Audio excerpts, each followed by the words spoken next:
Coming up on the AsOne Leadership podcast. When I was a young pastor, I thought I had suffering all sorted out and packaged. I realised that I didn't. Yeah. And I think there are more mysteries and grey spaces than I thought there were. And even wrestling with things like, how do you make sense of passages like, if 2 or 3 of you on earth agree about this and ask it in my name, I'll do it. Welcome to the AsOne Leadership podcast. Today's guest is Pastor Bill Brown.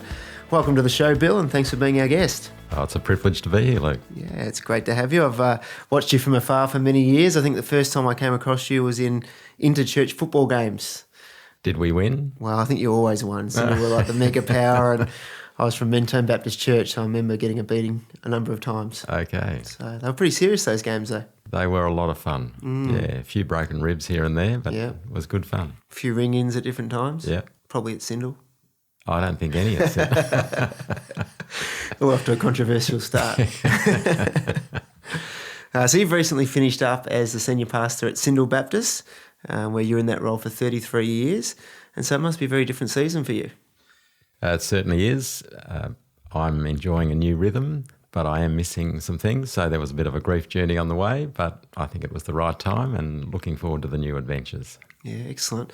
So I think you were the youth pastor there for 10 years before you were the senior pastor. I was. And you were a maths teacher before. I was a maths teacher for a few years, and during those few years was the voluntary youth director at Syndal. So it was that, and then the youth pastor role, and then the senior pastor role. Right, well, being a maths teacher, I was never very good at maths, so I can probably learn some maths from you today. But if my maths is any good, I realise the time you spent at Syndal is longer than I've been alive. So that probably puts things in perspective, and that's why you're here today. I think there's so much that we can learn from you, and probably many experiences that, you know, both good and bad, that you've had over the years that hopefully we can glean some wisdom from as we go through today. So for our listeners that don't know you very well, you're a mad sports fan. So let's get the important questions out of the way. Who is your AFL team? I was a Swan supporter until they moved interstate, and I can't barrack for an interstate team, so I changed to Hawthorn, and those Hawks have done me really proud since then. I absolutely have. When I was young, my dad, I'm a Saints supporter, and so my dad was a mad Saints supporter, and I used to go out to him in the garage when I was young, like a real little tacker, and he'd be working on the car, and the footy would always be on the radio, and I'd say to him, "Dad, how are the Saints going?" And he'd say, "Oh, they're going well, son. They came second today." And I think, "Oh, wow, second's pretty good when you're on the dice, and that's pretty good." And then I obviously went to kinder and school, and my friends let me know the truth that they were pretty hopeless. And I remember going home to Dad one day and saying, "Dad, Saints are hopeless, aren't they?" And he said, yes, some they are." And I said, "I don't want to go for the Saints. I want to go for the Hawks." And he said, "Oh, you can't do that, son." And I said, "Why not?" And he said, "Only wimps change teams." And so if I had stuck to my guns, I'd have 10 premierships now. But maybe this year will be the year. Yeah, that's what we say every year. But maybe this is the year. 2020 is when everything was meant to happen, right? So Right. maybe this is the year for us. I really hope so. What other sports do you like? I love cricket, so I'm still playing cricket, and hopefully make a few more runs for the rest of the season than I've made at the start. It's been a bit of a lean start.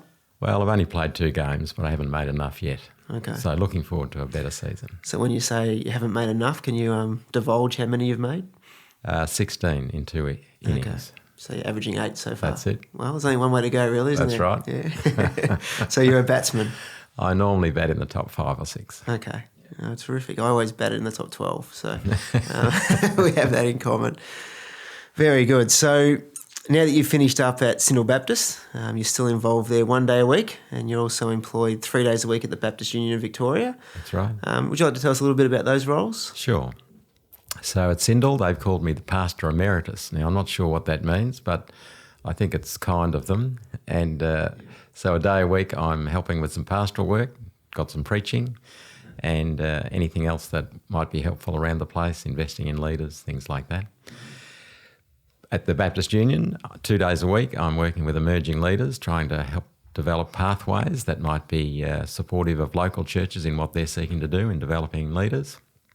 And the other day a week is spent with the pastors of the larger Baptist churches, seeking to encourage and support them in their roles. Sounds like very important roles, and I think with someone of your experience, it's a real blessing to have you in those places, I think. So it'll be good to watch this space and see what comes from it. Yeah, looking forward to it. So last and not least, you want to tell us a little bit about your family? Sure. I was married to Jenny for just under 34 years, and she passed away in 2009. We have 4 children, and they range in age from 42 down to about 33. Have 8 grandchildren, and love spending time with the kids and the grandkids. And about 3 years ago, I met a gorgeous English woman at a bus stop in Canada, and we got married 2.5 years ago. Didn't think it was likely to be on the cards, but God had different things in mind. So Julia came into my life then. Wow. Yeah. So a Canadian lady in a bus, An English lady at a Canadian bus stop. Wow. So for all of our single listeners out there, do you want to give some tips on how you found where the a bus wife? stop is? Yeah, that would be helpful. Did you have like a corny Christian pickup line or something? Or? No, we just greeted each other. We're on a Rockies tour, and I was the only one without family member or friend. So Julia and her friend thought they should invite me to dinner on one of the nights, and the rest is history. Yeah, well, that was a good move on her behalf. So where was she living? Was she living in England or? Yeah, living in England. Yeah, okay. So she made the move. She made the move to Australia, yeah. But all our kids and grandkids went over for the wedding, so that was good. Great. Yeah. And how's she finding adjusting to Australian She life? loves it. Yeah, okay. Never wanted to come here beforehand, but loves it. Yeah. Oh, great. Oh, that's good. Excellent. Well, today we're here to talk a little bit about leadership and to learn some of the lessons that you've learned over the years. So I want to start today talking a little bit about resilience and longevity. I think that's a really significant issue with someone who's been in ministry for so long. So you spent many years as a senior pastor in one congregation. As part of finishing up there, I'm sure there's been some reflections, particularly in the celebration times as a faith community, and some times to think through some of the memories. Can you elaborate on some of the highlights of your time as the pastor at Syndal? Sure. Certainly there were lots of encouraging things. I think one of the best was to see people come to know Jesus and to continue to grow in their faith. Another was the willingness of people to serve according to their shape. So if God's gifted us all, He wants us to use those gifts and to see that happening. One of the things that always encouraged me was to see that the mission of the church was not just done in the 4 walls of the church, but actually wherever people lived and worked and served, Monday to Friday, Monday to Saturday. So it wasn't only a Sunday event that we were concerned about, but the whole of life, and where people were doing that. And I think that remains one of the biggest challenges for churches, to help everyone sense that they're on mission wherever they are and whatever they're doing. So that was a highlight. I think another highlight for me has been the reflection of the demographics of our community being reflected in the demographics of our church. Although people travelled from 80 suburbs to be involved at Syndal, most travelled from within 10 to 15 minutes drive. And over the 30 years, the demographics of our area changed dramatically. And so we wanted the demographics of the church to reflect that, so that we were engaging with local community. And we have a number of community connection ministries that have helped identify needs within the community and then respond to those needs. So that's been a real encouragement to see people who don't have a faith getting cared for, encouraged, loved into taking Jesus seriously. So that's always an encouragement. Yeah, that's so good. So you were talking a minute ago about kind of equipping people for life outside of the 4 walls of the church. Yeah. What are some of the things that you did as a church to equip people for that? Well, certainly I think you want to model what you want caught. So one of the hopes for all of our staff and our leaders was to model the fact that it's important to stay connected with people who don't yet know Jesus. So sharing stories about that, models of how that might work. We also help people work through gift discovery things or areas that they were passionate about. You've probably heard of SHAPE and spiritual gifts, heart for mission, abilities, personal style and experience, and God can use all of those sorts of things to help us connect with others. We also, through our community connection ministries, wanted to help people see that it wasn't just those within the church that they needed to relate to, but those outside. And we used courses like Walk Across the Room, Just Walk Across the Room, or the Bless series, where you begin with prayer, you listen to God, listen to people, you eat with people. When you eat with them and you listen to God and people, you work out how to serve them best. And then as you serve them, you earn the right to share the story of Jesus and how his story has changed your life. So those sorts of things were a continual process.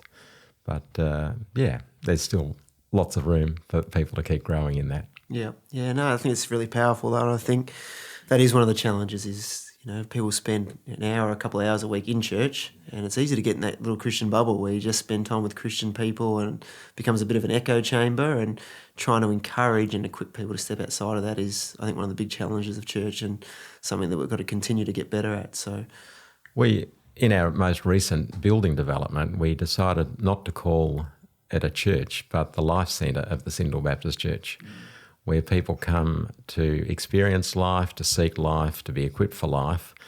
But the church gathers there, but then the church scatters. And we want people, once they leave the building, to sense that they're on mission. Yeah, I like that. Language is important, isn't it? Yeah. We're talking about a building project at Follow, and we talk about it being like an epicentre. Yeah. Where sort of things happen and then it reverberates throughout the community, but also throughout eternity as people come to know Jesus and all that. So finding language around that, I think people connect with that. So it's great. Yeah. So you've done leadership for a long time. Can you tell us what you love about leadership? I reckon leadership is a great opportunity to serve God and to serve others. Leadership is a great opportunity to invest in the lives of others that will make a difference, both now but for eternity. And leadership is also a great opportunity to keep learning and growing. And I want to be a lifelong learner, so I never have it all together. So it's a great opportunity to keep learning and growing.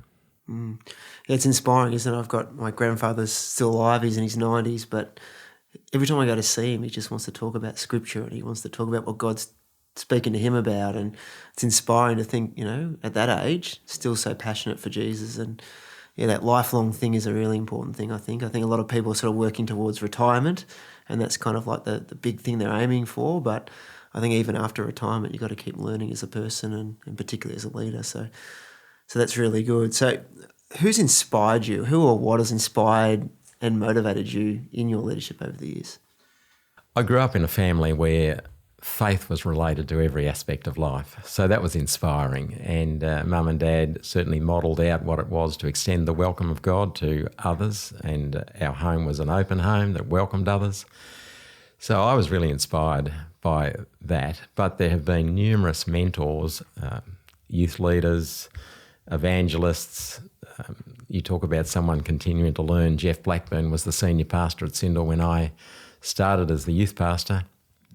And he was someone who both modelled out what it was to serve God and to serve others, but he was also committed to lifelong learning. And I loved just telling stories about how even in his 80s and 90s, and even when he was about 98, I remember asking him, "What are you reading?" And he said, "Look, I'm not reading as much as I used to, but I still love reading at 98.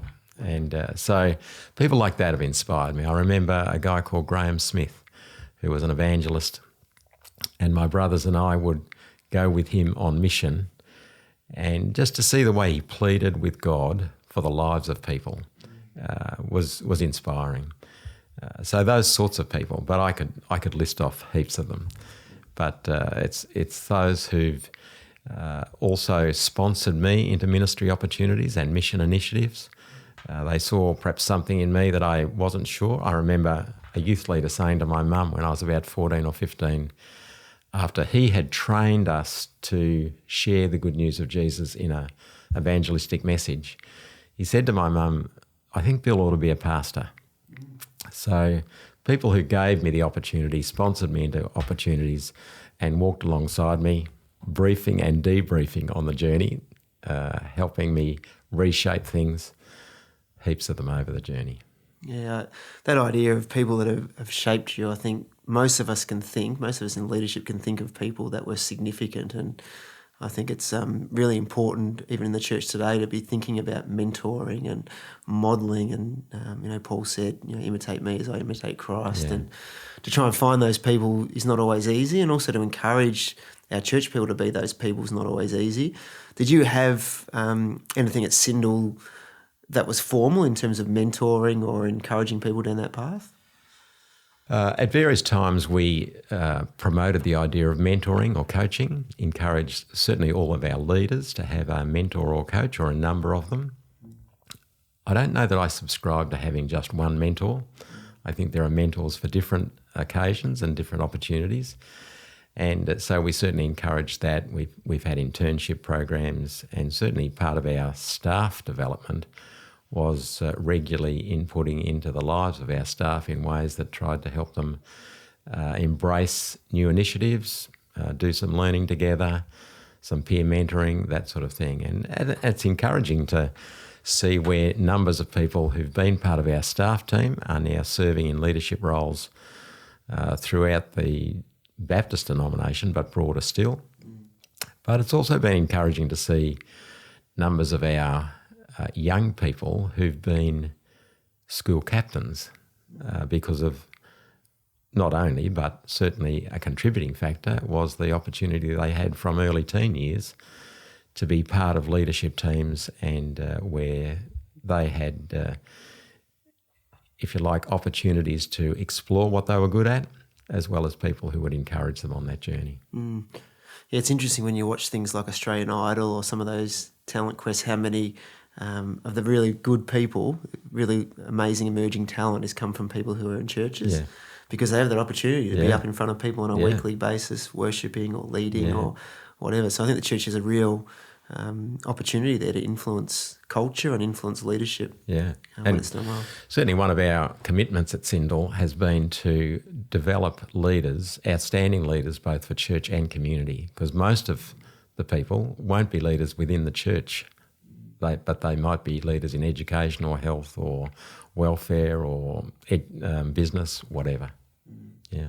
I think your point about having different mentors for different things is a really important one as well. I think the old school way of thinking about mentoring is you get one mentor and they're one size fits all. They can deal with every issue you're going through. But recently I asked someone at our church whether they consider being a mentor for me in the area of finances, just because I need to look at budgets and stuff at church, and I want to get better at that. This particular guy's an accountant, and I think he was a bit surprised that I asked him to be a mentor, but in that area of my life, he's someone I look to and go, he's got some expertise there. So, and then I've got other ones in the spiritual area and fitness or whatever it may be. Yeah. And I think finding those people that you want to emulate and who are further down the track than you are is really important. Yeah. So. Yeah, great. Yeah, very good. So upon reflection on church and thinking about our current culture, what are the things that keep you optimistic for God's purposes in the present, and what opportunities do you see for the church as you look forward to the future? I'm really optimistic because Jesus said he was going to build his church, and not even the forces of evil would stop that. So I'm very optimistic. I'm also encouraged that light shines best in dark places. And even just hearing stories this morning of places where things seem pretty challenging, but where people get to know Jesus and get to share his story, lives are transformed. And we shouldn't be surprised. Jesus said we're supposed to be light and salt.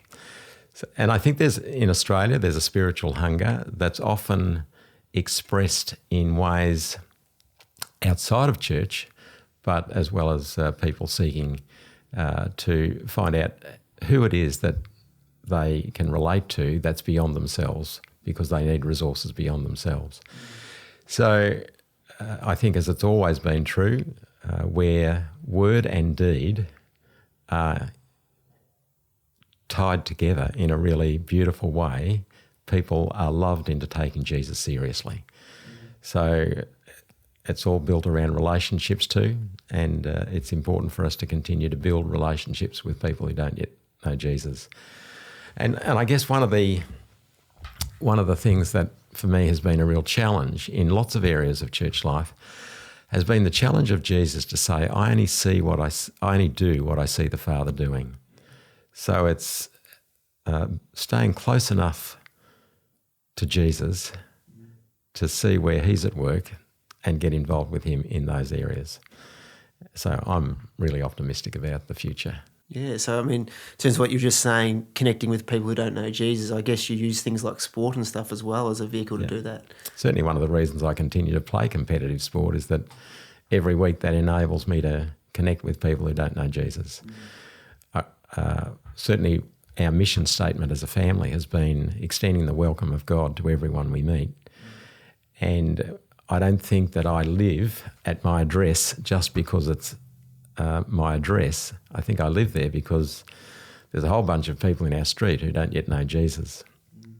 And I pray for them regularly. I try and hang around creatively and seek to be of support and encouragement. And there's been many opportunities both in that scene and in the sporting scene to connect with people who don't yet know Jesus and try and encourage them, open conversations, pray for them, participate with them in weddings or funerals, whatever it is. So, yeah, it's important that we maintain that because Christian leaders are in danger of having lives so tied up in the church that they don't connect with people who don't know Jesus. And I don't think I've got anything to say to my people or others if I'm not modelling out what I want caught. Well, it sounds like you've been very proactive in that and do that well. And it must be really rewarding as well as you have conversations. And I was just down at our food van last night. We were on a food van for disadvantaged people at a park in Pakenham a couple of nights a week. And it just struck me last night as I was sitting there having a conversation with one of our guests at what a privilege it is to be let into people's lives. And over a period of time, just being there, you earn trust and you have those opportunities that if we didn't step out and do that and we didn't get out of our comfort zone and we weren't proactive, then we wouldn't have those opportunities to meet those people. And so I think it's great. And it's what Jesus did, really, isn't it? He meandered with purpose. He was always, a lot of his stories and illustrations came from the fact that he was out with people and he was proactive in that. So we've got to try and model him. Absolutely. Yeah, for sure. I'm really encouraged, Bill, to hear how hopeful and optimistic you are, because I think a lot of the time for people who have been in ministry, whether it's a short time or a long time, they kind of get beaten up and they get worn down and they get burnt out and discouraged. And to hear, you coming out the other side of being at Syndal for so long as the senior pastor, and still being so hopeful and enthusiastic and passionate, I think that's inspiring for not only me, but I'm sure people that are listening to the podcast. So I guess you would have had lots of ups and downs in your time as a senior pastor. And I'd like to ask you a bit about resilience and longevity. Resilience is something that doesn't seem quite as common these days. Do you agree with that? And if so, why do you think that could be the case? I've pondered that, and I'm not sure that is the case. Resilience is bouncing back and, if you like, having another go. And I guess I'm encouraged by the numbers of times I see people doing that and drawing on resources of others and of God to do that.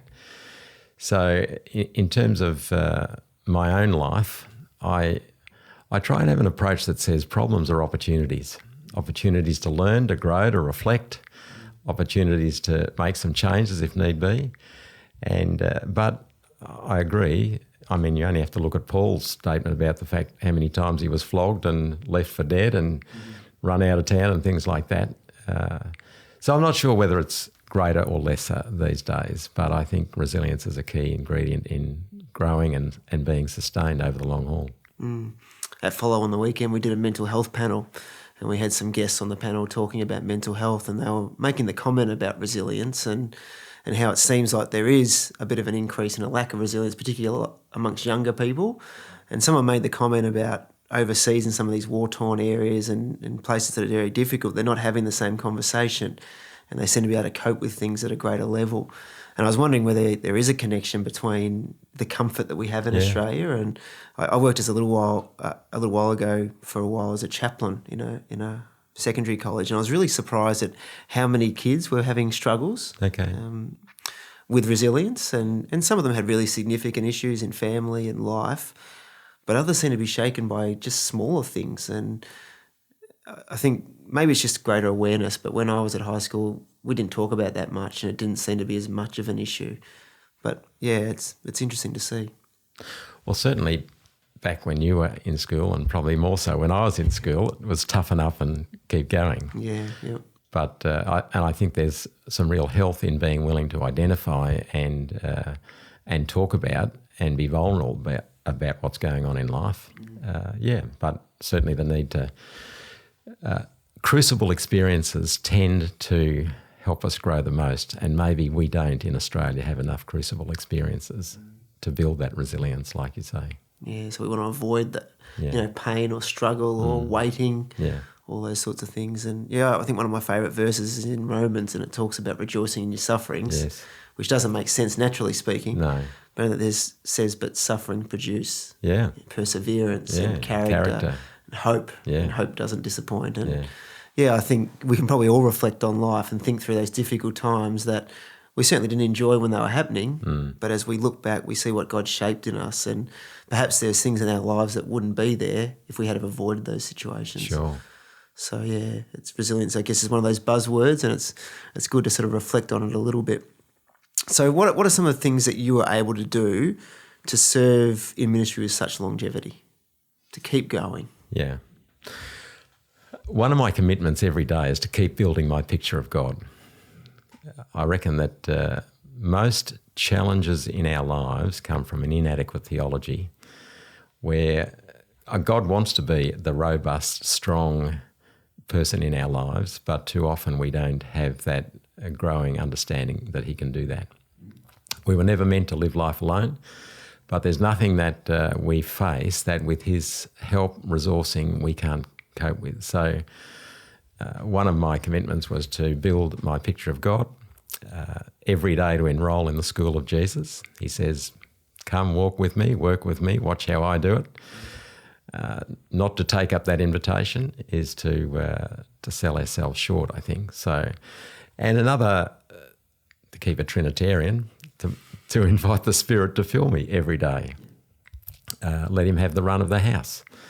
And there's some wonderful things that the Spirit is able to produce in our lives if we give him the run of the house. And so the opportunity to do that every day has been foundational. I think another thing that for me has been important is that it's not my church.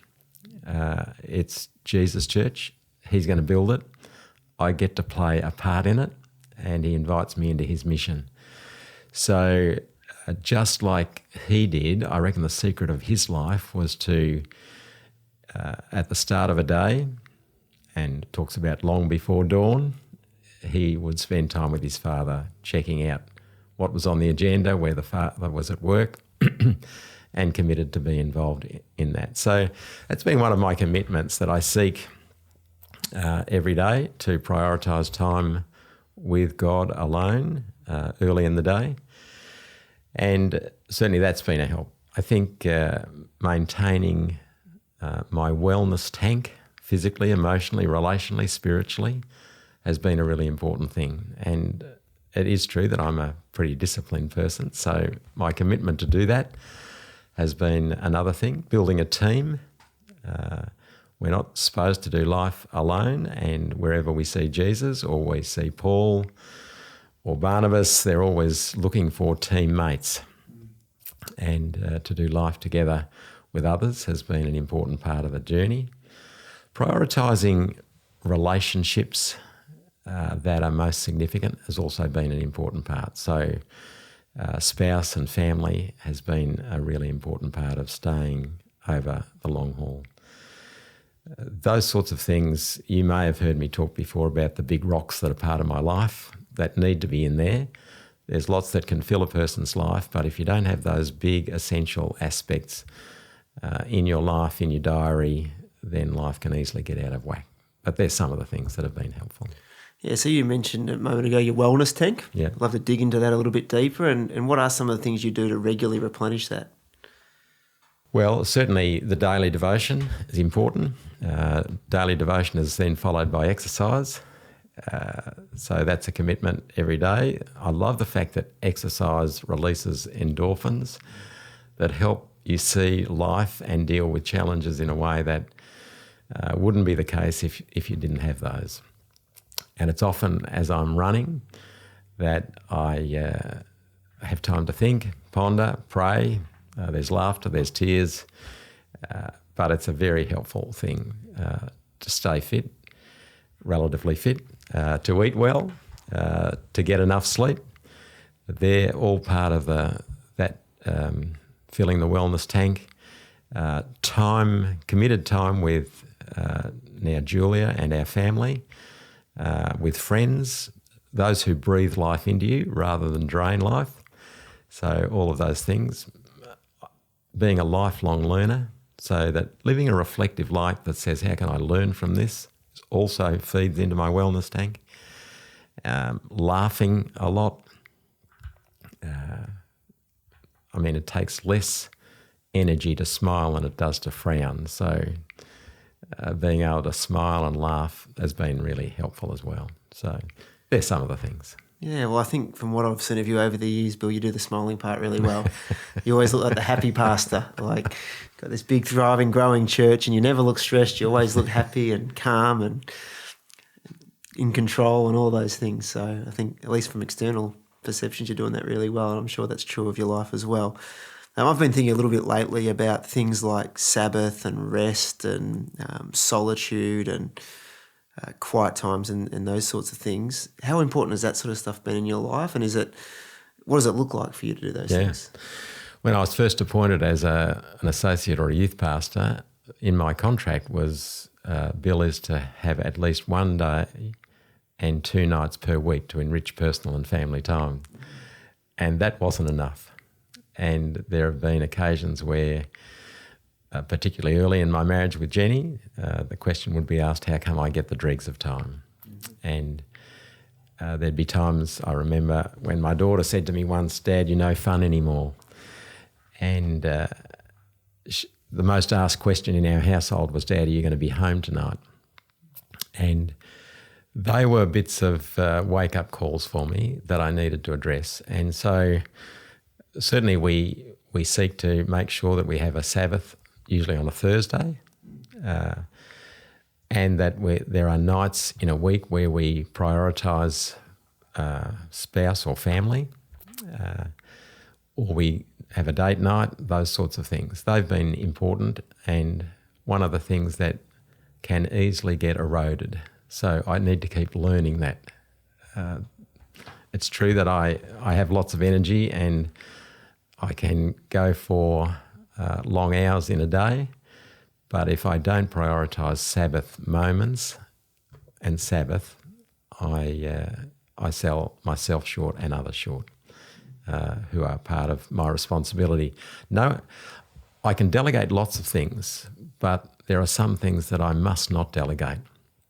There are some things that only I can do, and that includes spouse and family. And if I don't, no one else can be the husband, the dad, the pa that God's called me to be. So I dare not delegate those. But Sabbath sometimes has been something that I haven't prioritised as much as I should have. So I'm still learning. Yeah, good. I went away for a week a couple of weeks ago now with the family, and we went down to San Remo for a week, and the plan was, I was coming from a pretty busy season. My daughter had just been married, and we were just getting away for a week, and I was going to spend 3.5 days with the family, and then they were going to go home, and I was just going to have a day and a half to rest. As it turns out, the family all got sick, and so they went home on the Tuesday morning, which was it was sad because I wanted to spend time with them, but in the end it ended up in a funny way being a bit of a blessing because I just had time alone, and I just don't think I've done it for years. And I was able to sleep, I was able to exercise, I was able to go to a cafe and read a book, I was able to just spend time with God in prayer. And I think I came away from that realising how important that is. And just my emotional state and my spiritual health, just the amount that increased over that week was really significant. And I think it's always important to have family time and all those sorts of things. But I think solitude is one of those things that maybe an ancient practice we don't do very well anymore. And I think maybe that's because we're connected to technology so much and we never seem to shut off. And I've heard someone talk recently about having things like a digital Sabbath where For a 24-hour period every week, you just turn everything off, your phone and your emails. And I thought that was a really good idea because that constant connection just wears you out. Yeah. I've found walking in a park, walking along the beach, just going and sitting in some nature spot has been a really important thing. And even to take a pen and paper to note your thoughts while you're there, it's amazing how other things can so often crowd out time alone with God. And the solitude is really important. Yeah. I had a weird experience the other day. I went to a coffee shop without my phone and without a book. And I just sat there and had a coffee. It felt so strange. I thought, I haven't done this for so long. But it was actually, in a weird way, refreshing. And I could reflect on what was happening. I could observe other people in the cafe. And it got me thinking about things that I wouldn't have thought of if I was looking at Facebook or my emails or whatever it may be. So I think sometimes trying to shape some of those practices can be very helpful. Sure. So it's good to hear some of the things that you've tried over the years. I just wonder, as I was reflecting on your leadership over so many years, over 40 years in one place, culture's changed so much. The world's completely different to what it was when you started out as a youth pastor at Syndal. Have there been times in your ministry where you felt like you've had to reinvent yourself in the way you lead, in personal habits, those sorts of things? And how did you go about doing that? Yeah.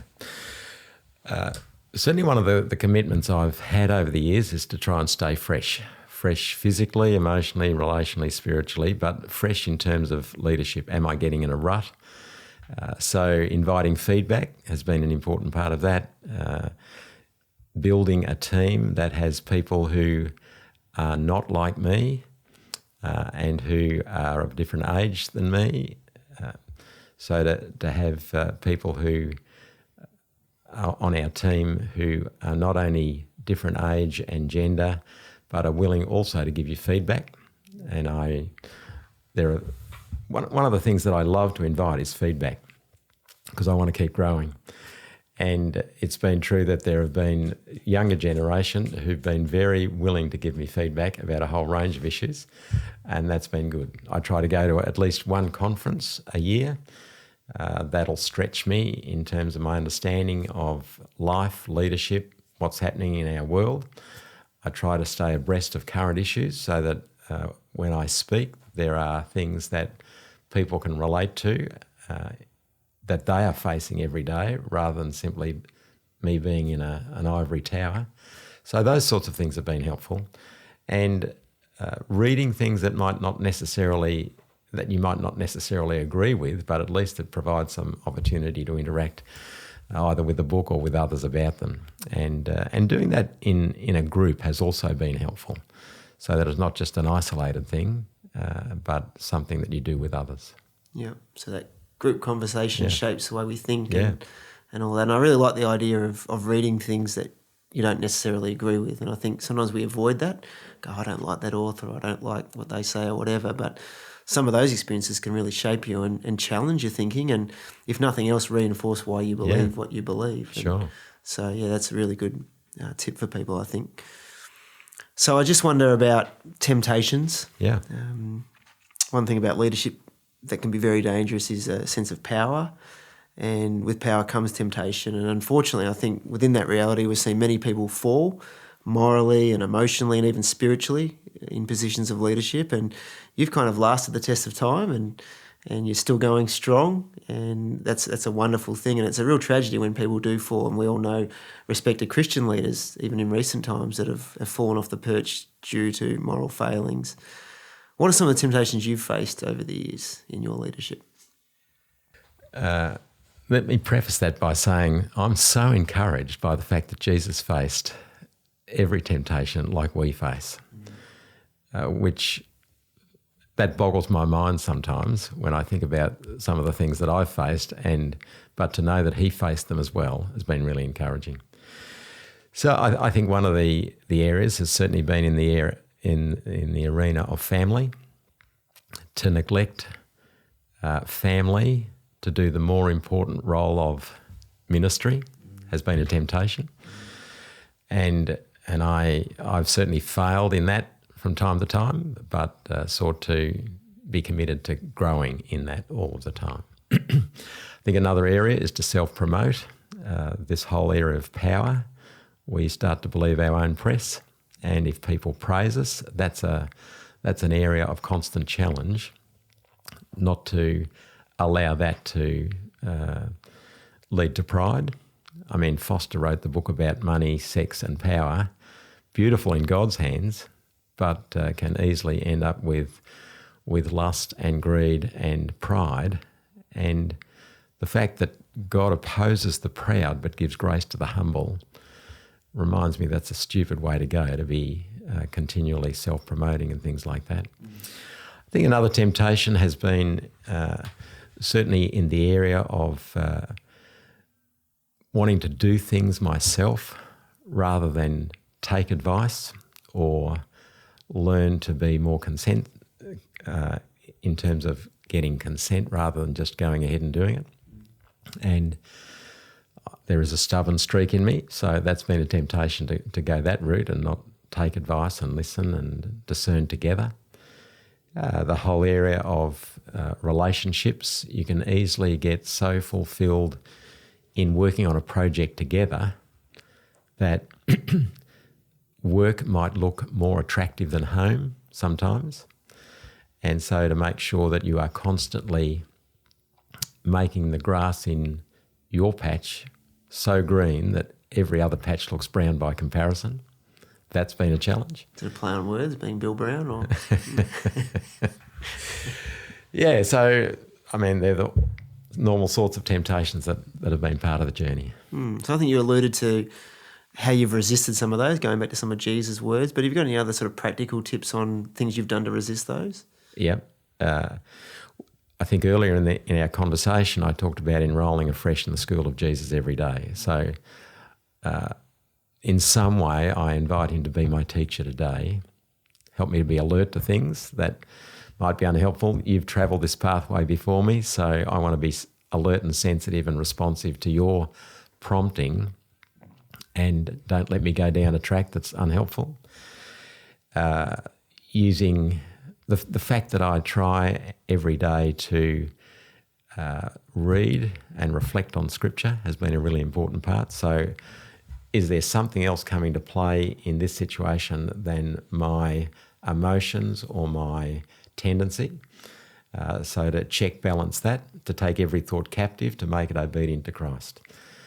Sometimes I think we tend to say, I mustn't think that. It's much healthier to say, this is what I'm thinking. What do you think about what I should do with that? Building in accountability and honesty with peers or others has been a really important part, and inviting them to speak into my life. I'm so grateful for people who have said, Bill, you better be careful about this because it's heading down a track that might not be helpful. So inviting that feedback has been a really important part of the journey as well. Confession and repentance has been really helpful. Rather than trying to hold on to it, cover over it, to be able to confess and say, I messed up, I'm sorry, that was wrong, and to be willing to take the consequences and to repent has been an important part of the journey as well. I think finding those friends that can say the hard things when they need to say them is critical, isn't it? And I think pride would cause you to resist those sort of people. But I've found the most valuable and really the long-lasting friends are the ones that they love you so much that they can't hold back that critique or that advice because they want to see you flourish. And so I think, just being not too prideful to resist those people, but being humble enough to invite them in and to listen to what they say and realise that when they do bring in that rebuke, they're doing it out of love. They're not doing it because they want to crush you or hurt you. They're doing it because they want the very best for you. And certainly my wife Jenny and my wife Julia have been so helpful in all of that. But I also have some prayer partners who they committed maybe 30 years ago to pray for me, and they faithfully do that. They regularly text me. I know that they talk to God before they talk to me. They'd walk over hot coals for us. That sort of support on the journey has been enormous. Yeah. I have a tendency to be self-sufficient, and I've learnt that I need to receive. And we're not meant to do life alone, so who are those who can be fellow travellers? I'm so encouraged by Jesus at the Last Supper, talking about the fact that his disciples were those who'd been with him through all his struggles. I want the Jonathans, the Onesiphoruses, the Barnabases, who will be with me in those times. Yeah, and I think in that same passage it talks about him loving them till the end. Yeah. There's that real bond and friendship, and I think that's a really beautiful thing in Jesus' life. And I think what you were just saying there about having those people in your life really dovetails into what I wanted to ask you about next, and that is leading in tough seasons of life.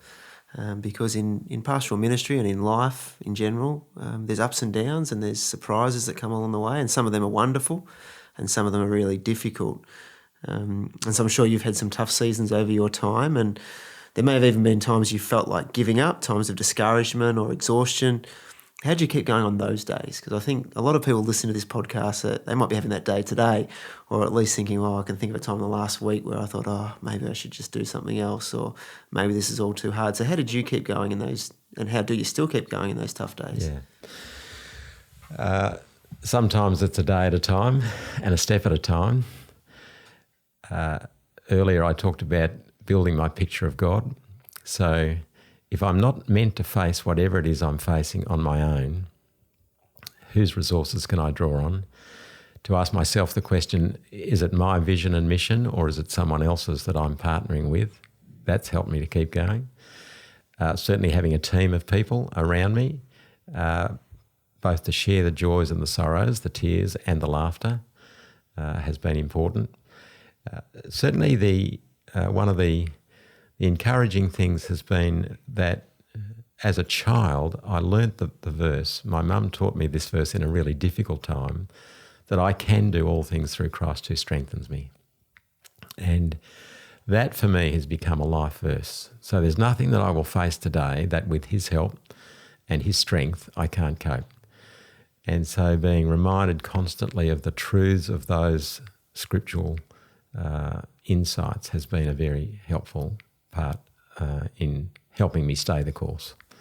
But again, in challenging times, keeping well physically or as well as you can, building in the daily rhythms, I've maintained those rhythms. And one of the dangers is that when stresses come, you end up stopping some of those rhythms, and that doesn't help. So trying to build that in, even at times where, and I mentioned my wife Jenny was very sick and passed away, continuing to build rhythms during that time was a really important part, because if I were going to be supportive and helpful in her life, then I needed to maintain wellness as much as I could. Mm. So that must have been a really tough season. She passed away in 2009. I'm wondering if you're willing to share a little bit more about that journey and Sure. what you learned about handling grief, particularly in that time. The more you love someone, the more you grieve. So that was an incredibly challenging time. Jenny was diagnosed with MS in 2005 and a year later with multiple myeloma. And despite chemo and radiation and stem cell transplants and thousands of people praying, nothing was long-term successful in terms of physical cure. So it sucked for her to go through that. And as a family, it was a challenging time. But through that time, there was grace for the day. And Jenny and I made a commitment to say that we'll face every day, embrace every day as a gift, even the dark days, and seek to live them as well as we could. And it was amazing the way God opened up opportunities that we would never have had it not been that. So in responding to what you asked about grief has to be faced. It's normal, it's natural, it's painful, but it's also healing. And a willingness to be vulnerable with people and open with people about the journey was an important part of coping. I think it's also true that every day is a new opportunity and life is to be lived. So as well as grieving, it's okay to grieve, but certainly for Jenny, she would want me to live. She is living more fulfillingly than ever now. She's with Jesus. Jesus is with me. We're not far apart. We just can't see each other. And she would want me to embrace life. So that was an encouragement as well. I hope she knows how much I miss her and missed her. And we certainly talked about, should one of us die before the other, would it be okay for the other to get married again? So Jenny did say, wait a few months. Good, well, you did that. And I wasn't anticipating getting married again. But God brought this gorgeous woman into my life in Julia. And she is so honouring of Jenny.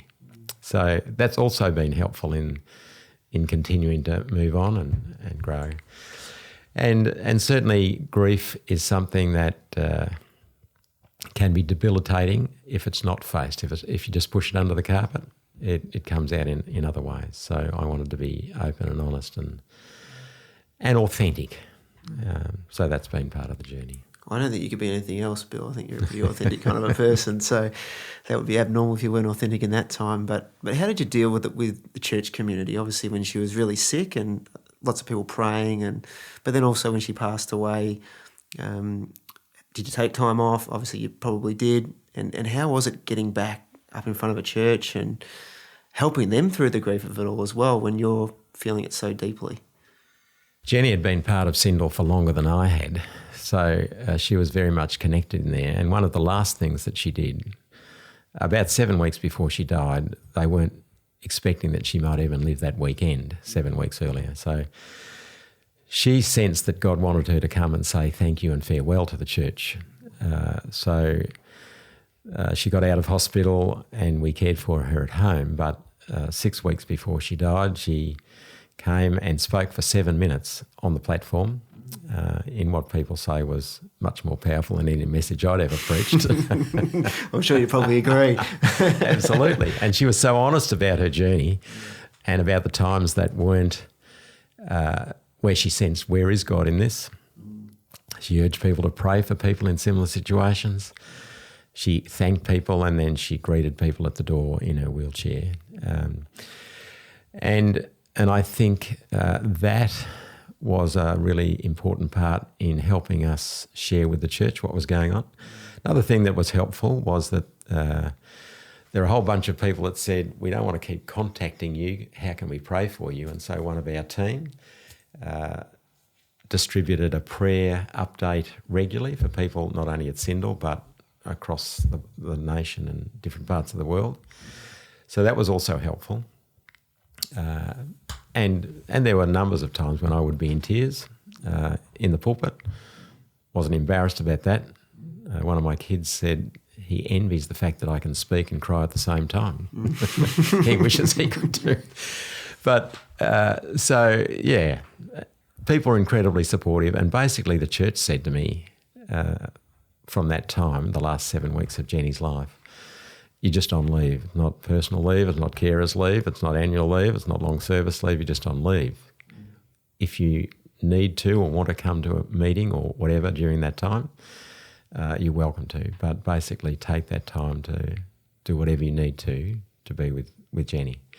And the BUV was very supportive of that as well. And Alan Marr, who was the Director of Ministry and Mission, basically gave a day a week to Syndal at that time to lead the team, along with others who were leading. So that was an important part. When Jenny died, the church was amazing in their support and the way that the Thanksgiving service for Jenny was a witness and a testimony. The church was magnificent. And then I took, I think, a couple of weeks off after that.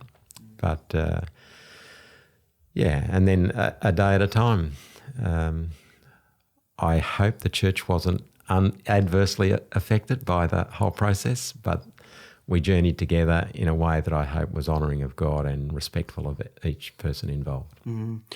I think quite the contrary. I think they would have really grown through that experience, and I can't imagine anything much more inspiring than Jenny getting up and sharing those 7 minutes with people. And, I've had people say to me before that you don't ever let people know what you're going through until you've come through it. And I fundamentally disagree with that. And I think that vulnerability and transparency as leaders shows that we're human. And I think people really connect with that. And I think I can only imagine people at Syndal in that season would have really grown, and their appreciation of God and life and suffering and all those things that we need to keep wrestling with. So well done on the way that was handled. That just sounds amazing.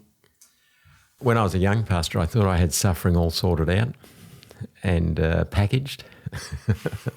I realised that I didn't. Yeah. And I think there are more mysteries and grey spaces than I thought there were. And even wrestling with things like, how do you make sense of passages like, if 2 or 3 of you on earth agree about this and ask it in my name, I'll do it?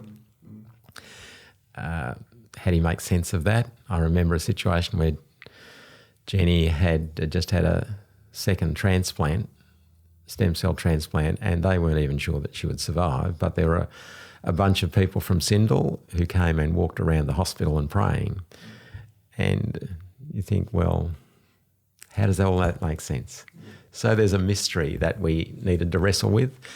But as a couple, through that time, we dug into Scripture together more than probably... We'd always read Scripture together and prayed, but we wrestled with some of those great truths and insights and mysteries, and they were very significant. And a passage that for us was so helpful during that time was Romans 8:26 and 27. And this is my paraphrase of it, that in our times of weakness and challenge, God's Spirit comes alongside us over on the other side to help us carry the load. And the word that's used is a word that means, if you were trying to lift something on your own and you couldn't lift it, and you see your mate coming and you say, can you get on the other side and give us a hand? Together you can carry it. And it's that word that's used, that God's Spirit comes alongside us over on the other side to help us carry the load. And then it goes on to say, and if you don't know what to say or how to pray, it doesn't matter. God's Spirit takes our wordless sighs and our aching groans and keeps us present before God.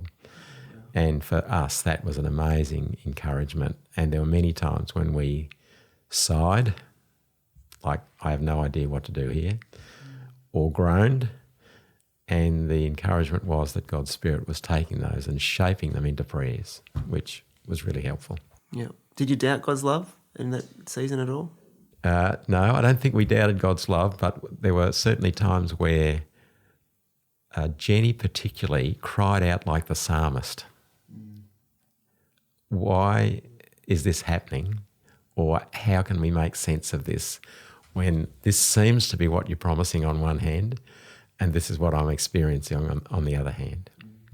But I guess we got to the point that said that the love that planned Calvary can be trusted. And there are some things that we can't understand about this, and there might be more facts than human facts in the whole area of suffering. And there's no question that God used that opportunity, despite the fact that it sucked for Jenny, to allow her to minister in ways that were just mind-blowing and so encouraging. So, yeah, not sure about all the ins and outs of it, but it caused us to trust. And I guess one of the things that we've tried to do in our lives is to say, not my will, but yours be done. And the fact that Jesus expressed that in a situation where, like, the word seems to mean greatly distressed or even depressed. I'm choosing not my will, but yours be done. Yeah.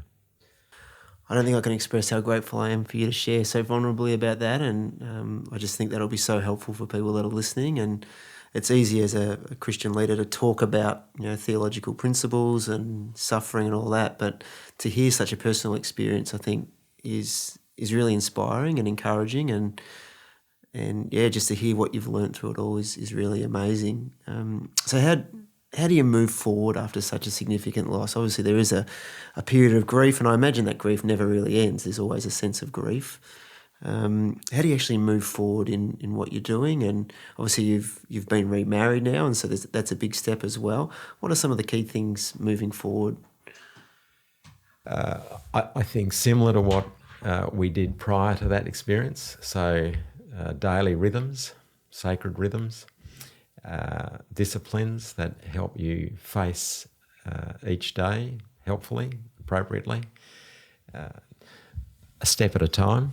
There were certainly some uncertain things, and even relationally with people, because for a long time you'd related as a couple to others.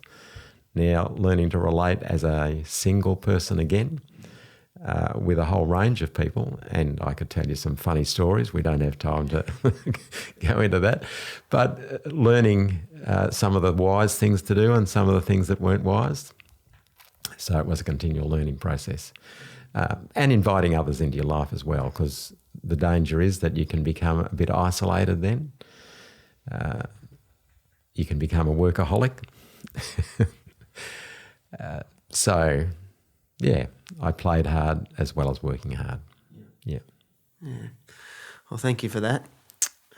Wake-up calls, I think you talked about it a little bit before. You talked about wake-up calls around family at different times. Are there any other wake-up calls you had in ministry? I can think of my own journey, which is nowhere near as long as yours in ministry, but I think I've had a couple of pivotal moments where God revealed stuff. It was like I turned a mirror on myself and I could see some things that needed to change and the path I was going down and what may happen if I didn't change some of those things. Can you think of any other pivotal wake-up calls for you over the years? Look, certainly family was a critical one. When our eldest son was hit by a car, my whole consideration of, was I a negligent dad to allow that? What would it mean for me to be the best dad, the best husband that I could be? So that was certainly a wake-up call. Another wake-up call is when you are heading down a pathway that is unwise, and there was a stubbornness in me at one point where I tried to take some action that I felt was right. Others seemed to be suggesting that it was right, but there were some that were suggesting take someone with you into a situation that ended up to be a very painful situation. And I think in hindsight, it may have been helpful to listen to that wisdom. So that was a wake-up call about don't do it without adequate and appropriate consultation. There's certainly been wake-up calls in the area of temptation that we talked about, that you've got to make sure that, hang on a minute, is this the most helpful pathway to be going? Are there red flags here that I need to take notice of? Or am I just pushing ahead and emotions getting in the way of wisdom? So, yeah, each of those areas have been important for me to face. And the reality is that they can crop up like that. So being constantly alert is important. The Bible talks about that, doesn't it? Yeah. Being alert, the devil prowls around like a roaring lion looking to devour. Absolutely. So you don't want to be off guard. Yeah. So no, that's really helpful. We usually finish with some quickfire questions. You happy to do a Sure. couple of those? Absolutely. So what podcast do you listen to, aside from this one, of course, and which hasn't been released yet, which would be difficult. But what podcast do you listen to, and have you got one you find particularly helpful for leaders? I don't actually listen to too many podcasts, but Carey Nieuwhof is one, and certainly the Global Leadership podcasts I watch as well. Okay, terrific. What is one thing that every leader should be striving to improve? I reckon the secret of Jesus' life was that he spent time alone with his Father and making that significant every day, asking the question, where are you at work and how can I get involved? Again, it's not my will, it's yours. Very good. If you could go back in time, what is the one thing you would say to young Bill Brown starting out in ministry? Something that I've found incredibly helpful is stay close to God, stay close to people, and bring God and people together. And that also fuels a question that a pastor or a leader needs to ask of his people, as well as allow others to ask of him. How is it with you and God? And how is it with you and people? And especially if we're supposed to love God and love people, they're two critical questions. Excellent. It's been an absolute pleasure and privilege to sit down and chat to you today, and I really appreciate you coming on the show. So thanks for your time, Bill. No worries, Luke. My pleasure. Thanks for listening to the AsOne Leadership podcast, getting you in the room with experienced leaders so you can grow and thrive in leadership. This podcast is hosted by Luke Williams and brought to you by Syndal Baptist Church. If you're listening to this podcast, please subscribe on your favourite podcast app. And if you're listening on Apple Podcasts, please leave us a review. Your feedback will help us grow further and bring new, insightful content to you. For those watching on YouTube, please like this video, leave a comment, and subscribe to the Follow Church channel. Ultimately, if you found this episode valuable, please share it with others who can also benefit from it. We can't wait to share more experiences and knowledge in our next episode, From Melbourne to the World.